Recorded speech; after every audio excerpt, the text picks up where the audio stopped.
Hang it up, hang it up. I'm not being biased. If I'm 100, if Tank got his ass whooped, I'm gonna say, you know what? He got his ass whooped. You know, that Tank is older. He had the lessons, getting his lessons of what he got to do, take us the rest of the way. In a recent live confrontation, following the controversial decision to overturn their initial draw to a loss for Devon Davis, Tank confronted Davis Roach, expressing his disagreement with the ruling and maintaining his belief that he had won the fight. Easy fight from what I see. And did the guy come out aggressive? I say it probably was 4 rounds the guy could have got, but 8 rounds he's getting outboxed. Turn.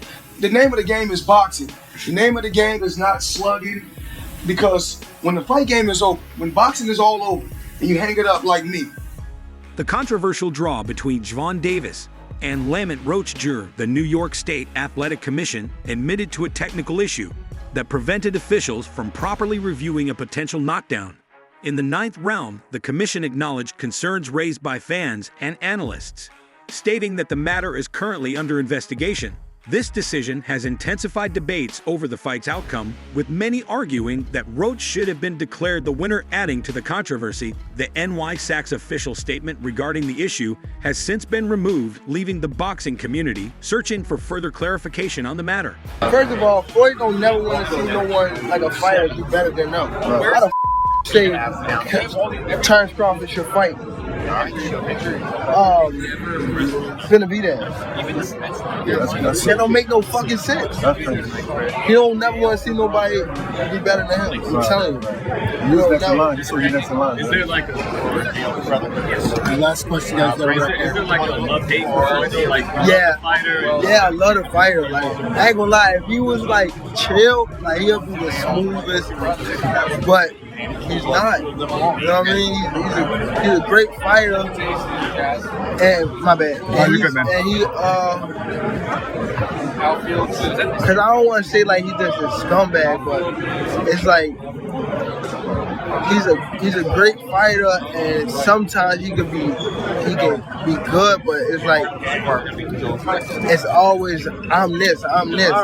Renowned lightweight boxer Ryan Garcia weighed in on the 9th round incident, asserting that Davis's action of taking a knee should have been considered a knockdown. Garcia emphasized that if such an oversight occurred, the decision should be rectified in favor of Roach, drawing parallels to his own experiences in the Sport Hour. This former world champion boxer is accusing Gervonta Davis of ruining the sport. What do you guys think? And who do you think the former world champion is? It's none other than Paulie Malignaggi, or I don't know how to say his name, honestly. I just know that he had that whole thing with Conor McGregor, and then he couldn't even beat Artem Lobov in bare knuckle boxing. So take his words with a grain of salt. But obviously, I do agree with him to some extent. Gervonta Davis has all the skills in the world, but he's not taking the most competitive fights, you know? Lamont Roach, if he had made 4 or 5 defenses at 135, you'd be selling me a little bit. I'd be curious. But no, you're just recycling the same champion. You're not even progressing. You're killing the sport to line your pockets. I defend the sport. I want the best matchups possible. You're not going to entertain me with the B-level matchups just because they're pay-per-views, which makes a lot of sense. You know what I mean? I'm not paying for it. You know, I'm going to stream it like I would think most people are. But yeah, Gervonta Davis, I wouldn't say he's ruining the sport. I think Floyd Mayweather ruined the sport, because every boxer after him just wants to get the easiest fight with the most amount of money.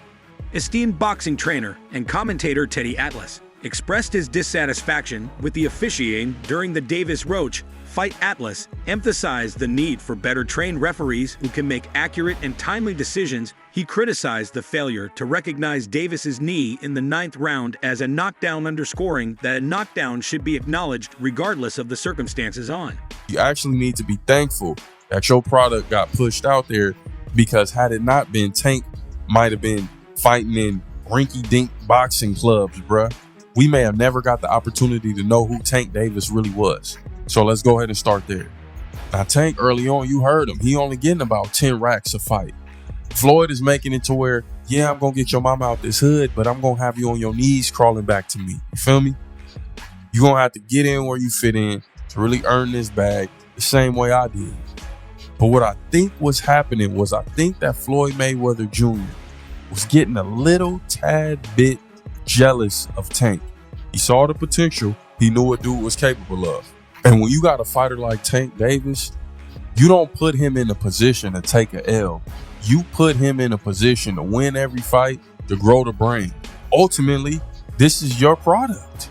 Ultimately, you're getting money off of this. Featherweight champion Shaker Stevenson shared his observations, stating that he perceived Lamont Roach Jr. as having greater control throughout the fight. Stevenson noted that Roach's ring generalship and effective strategy seemed to give him an edge over Davis, and several rounds was in. So Tank Davis versus Lamont Roach goes to a majority decision draw, with Tank retaining his WBA lightweight title. Now, I did not score this fight a draw. I had it 7-5 with Lamont Roach. I thought he had the ring generalship and effective pressure. He was landing the jab and effective combinations. Tank, as usual, had a very low output, and he was relying on one big shot. I gave Roach the first 3 rounds, Tank the next 3 rounds, and then Roach 4 the last 6 rounds to win the fight. Not to mention, Tank did take a knee in the middle of the fight. By rule, that should have been considered a knockdown. Yes, it was to get his mouthpiece, and that's why they didn't rule it a knockdown. But anytime a fighter takes a knee, that's a knockdown. And that would have given Roach 1 more point to win the fight. Now, I'm sure they'll run it back. Lamont Roach absolutely deserves a rematch. He just had the fight of his life. He wasn't scared to go toe-to-toe with Tank. Landing his combinations, the bigger counters, and the more effective shots. He definitely deserves a second payday. Now, in the co-main event, Gary Antoine Russell put on an amazing performance. I think he won 11 or 12 rounds against Ariel Helwani. Great hand speed, good combinations, masterclass to win the WBA title. And then in the featured bout, Alberto Puello beat Sandro Martin to retain his WBC title. He landed the cleaner left hands, definitely won the last 2 to 3 rounds to edge the fight. But overall, good card. I do think Roach won the fight though. MMA journalist Ariel Helwani offered a critical analysis of the Davis versus Roach bout, describing it as satisfactory but not exceptional. Helwani highlighted the controversial moment in the 9th round when Davis took a knee, arguing that in boxing such actions should be deemed a knockdown. He also criticized referee Steve Willis for allowing Davis to retreat to his corner without issuing a count, suggesting that this leniency impacted the fight's outcome. When Floyd left Bob Arum, it's good for them to do it and become their own boss. And then if another guy does it, it's not good for the sport. He's disloyal. And what's wrong with Tank saying he want to be his own boss? And honestly, I've been there. The relationship between them two is very toxic. It's a toxic relationship. It's up and down and up and down. And I'm not going to elaborate to everything that I know, but it's a very toxic relationship. And that's why when I tweet stuff, I don't tweet often, but when I tweet, I may fire off 50 tweets in the day. And that's why when I tweeted certain things about the relationship, Tank retweeted it because he knows. I'm not just going to say what it is. It's a very toxic relationship. It's back and forth.